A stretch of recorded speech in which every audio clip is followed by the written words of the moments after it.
నమస్తే. This is Sourya. Welcome to our channel. ఈ రోజు మనతో పాటు సీనియర్ జర్నలిస్ట్ దుర్గా వడ్లమాని గారు ఉన్నారు. వారితో మాట్లాడతాం. నమస్తే మ్యామ్. నమస్తే అండి. మ్యామ్, జననాయక్ అన్న విజయ్ గారు యాక్చువల్ గా లాస్ట్ ఫైనల్ సినిమా అదే నాకు, తర్వాత ఇంకా పొలిటికల్ ఎంట్రీ ఇవ్వబోతూ ఉన్నాను అని చెప్పేసి ఒక అనౌన్స్మెంట్ ఇచ్చి దాన్ని రిలీజ్ చేసేటప్పుడు అనుకున్నా, అంటే అది ఎంత సినిమా ఎంత హై కంటెంట్ తో వస్తుందో అని. సో అది రాకముందరే సమ్ కాపీడ్ కంటెంట్ ఉంది అని వార్త వినేసాము దాని మీద. తర్వాత ఏమో కోర్టులో మళ్ళీ అది రిలీజ్ అవ్వకుండా దానికి సంబంధించి కొన్ని సెన్సార్ కట్స్ కరెక్ట్ గా రిలీజ్ కి ముందు ఒక రకంగా ఫ్యాన్స్ కి చాలా బాధాకరం. సో ఇది ప్రీ ప్లాన్డ్ గా జరిగిందా లేకపోతే ఏంటి అసలు? ఈ రోజు రిలీజ్ కావాల్సిన సినిమా ఈ రోజే రిలీజ్ కాకపోతే కలెక్షన్స్ లో కూడా ప్రాబ్లం వచ్చేది, అంటే ప్రొడ్యూసర్స్ కూడా లాస్ అయ్యే ఛాన్స్ ఉండేది. అయిపోయింది కదా. ఎనీవే ఇలాగా అదే జరిగిందండి. అయితే చిత్రం ఏంటంటే తమిళనాడులో మీరు అసలు ఫస్ట్ నుంచి మీరు తమిళ సినిమాని కానీ తమిళ రాజకీయాలని కానీ మీరు చూసారంటే సినిమా రాజకీయం రెండు పక్కపక్కనే ఉంటాయి. తర్వాత వాటి ప్రభావం కూడా చాలా ఎక్కువ ఉంటుంది. సినిమాని చాలా ప్రేమిస్తారు తమిళ వాళ్ళు. అదే విధంగా సినిమా హీరో హీరోయిన్స్ ను కూడా చాలా ప్రేమిస్తారు. అదేంటో మనకు తెలియదు. గుడులు కూడా కట్టేస్తారు, గుళ్ళు కట్టేస్తారు.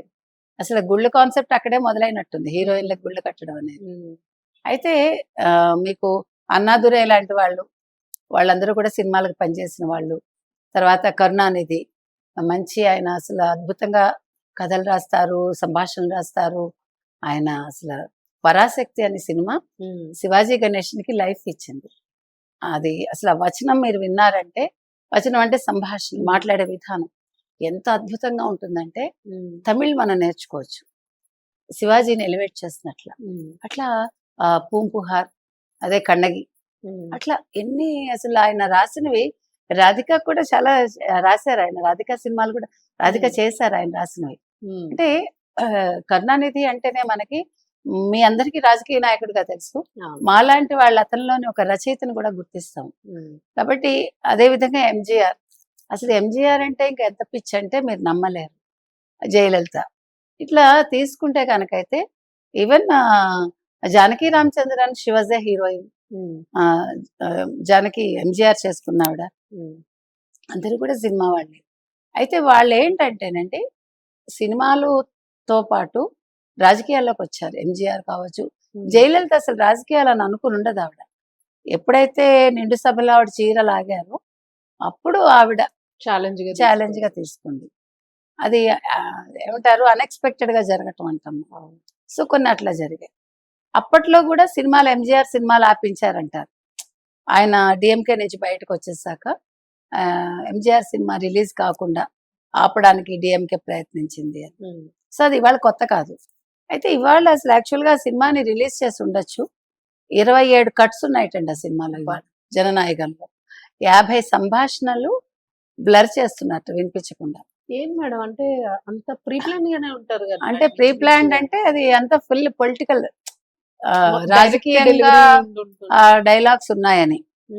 తర్వాత అంతా రెడీ అయిపోయాక ఇంకా సెన్సార్ సర్టిఫికెట్ ఇచ్చే సమయంలో ఒక సభ్యుడు రేస్ చేశాట, ఇందులో ఒక రక్షణ గుర్తు వాడారు, ఇది వాడచ్చా వాడకూడదా అని. తర్వాత ఒక డైలాగ్ విషయంలోనూ ఒక అంశం విషయంలో అతను అబ్జెక్ట్ చేశాడని. సరే ఏది ఏమైనా వీళ్ళు కోర్టుకు వెళ్ళారు. జడ్జి కూడా ఇవాళ తీర్పు చెప్తానంది ఆవిడ, నిన్న ఆశ ఆవిడ అనుకుంటా ఆవిడ పేరు. యుఏ సర్టిఫికెట్ ఇచ్చారు. సో మొత్తానికి రిలీజ్ చేసుకోమన్నారు. కానీ జరగాల్సిన డ్యామేజ్ జరిగింది. ఒకటి మీరు అన్నట్టు ఇది చివరి సినిమా అన్నాడు విజయ్, తర్వాత రాజకీయంగా ఎంట్రీ ఇవ్వబోతున్నాడు. తర్వాత ఇవాళ సినిమా టికెట్స్ అన్ని అమ్ముడిపోయాయి. సో ఆన్లైన్ కొనుక్కున్న వాళ్ళకి డబ్బు వాపస్ వస్తుంది, థియేటర్స్ లో కొనుక్కున్న వాళ్ళకి వచ్చి తీసుకోమని చెప్పారు.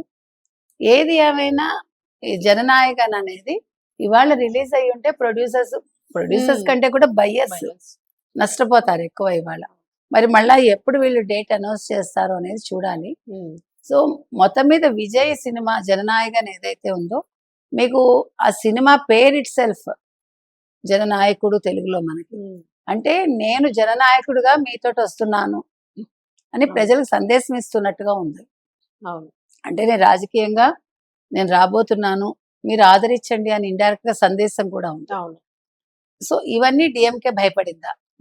ఇంకో పక్క చూసుకుంటే మనం ఏఐడిఎంకే పొత్తు కోసం ప్రయత్నించింది, విఫలమైంది. తర్వాత బీజేపీ కూడా పొత్తు కోసం ప్రయత్నిస్తోంది, విఫలం అవుతుంది. ఎందుకంటే ఇతను క్రిస్టియన్ అవడం ఒకటిను, తర్వాత బీజేపీ సిద్ధాంతాలతో ఇతను అంగీకరించి ఉండకపోవచ్చు. సో అందుకని బీజేపీ హస్తం కూడా ఉందా ఈ సినిమా రిలీజ్ కాకపోవడంలో. ఓ పక్క డిఎంకేకి ఏంటంటే ఇతను ఎదిరి కాబట్టి, ముఖ్యంగా డిఎంకేకి సంబంధించి సెటైర్స్ ఉన్నాయి ఈ సినిమాలో, అదొకటి. ఇట్లా అన్ని కోణాల్లోనూ ఎవరికి వాళ్ళు ఈ సినిమా రాకుండా అడ్డుకున్నారా. ఇప్పుడు మరి విజయ్ ఏఐడిఎంకేతో బీజేపీతో పొత్తుకు అంగీకరిస్తాడా, కూటమిగా ఏర్పడి డిఎంకేని దించడానికి ప్రయత్నిస్తారా, ఇది కూడా చూడాలి. ఏది క్వశ్చన్స్ ఉన్నాయి, ఎన్ని చాలా ఉన్నాయి. అంటే ఒక సినిమా ఇన్ని ప్రశ్నలు, ఒక సినిమా ఇంతమంది ఆస్పిరేషన్స్, ఇవన్నీ కలగలిపి ఉంది సినిమా. కాబట్టి సినిమా ఎప్పుడు రిలీజ్ అయినా హిట్ అవ్వచ్చండి. ఎందుకంటే ఇక్కడ రెండు అంశాలు ఏంటంటే, ఒకటి రజనీకాంత్ తర్వాత అంత మాస్ ఇది ఉన్నవాడు, ఫాలోయింగ్ ఉన్నవాడు విజయ్. రెండోది యూత్ ఎక్కువ ఉన్నారు కాబట్టి డిఎంకే భయపడుతుంది. ఎందుకంటే ఈ సంవత్సరం మీరు లాస్ట్ ఇయర్ కూడా చూసుకుంటే మీకు ఎన్నికలు ఓట్లు వేసిన వాళ్ళలో యూత్ ఎక్కువ ఉన్నారు. అవును, మన ఆంధ్ర రాష్ట్రం తీసుకున్న అలాగే జరిగింది. కాబట్టి ఇక్కడ డిఎంకే భయపడుతుంది. అంటే ఓట్ షేర్ అనేది ఎక్కువ వెళ్ళిపోతుందా, డిఎంకేకి అనుకూలంగా రాదా.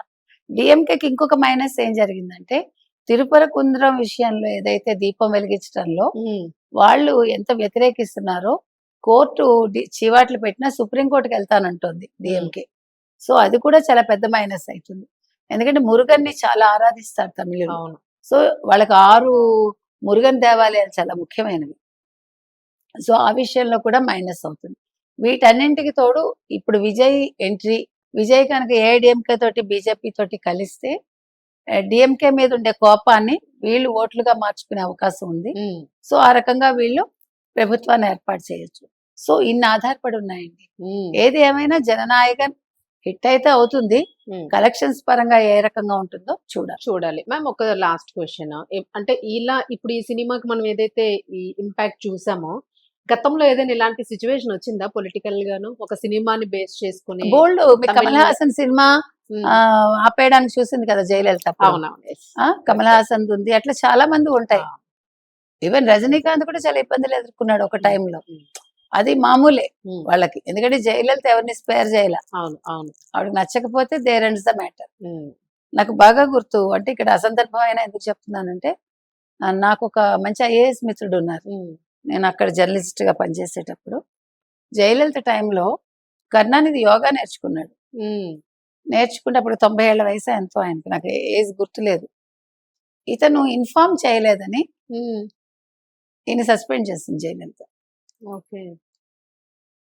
అట్లా ఉంటాయి మీకు తమిళ రాజకీయాలు మాత్రం చాలా చిత్రంగా ఉంటాయి, చాలా ఊహించని విధంగా ఉంటాయి.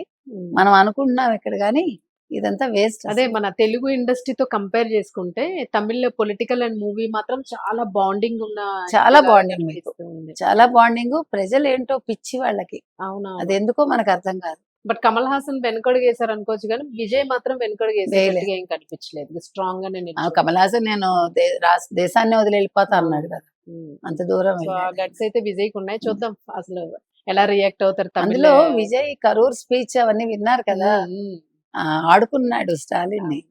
అది స్టాలిన్ భరించలేకపోతున్నాడు. ఇంకొక విషయం ఏంటంటే, పరాశక్తి చెప్పుకున్నాం కదా, ఇప్పుడు శివకార్తికేయంది పరాశక్తి రేపు విడుదలవ్వాలి.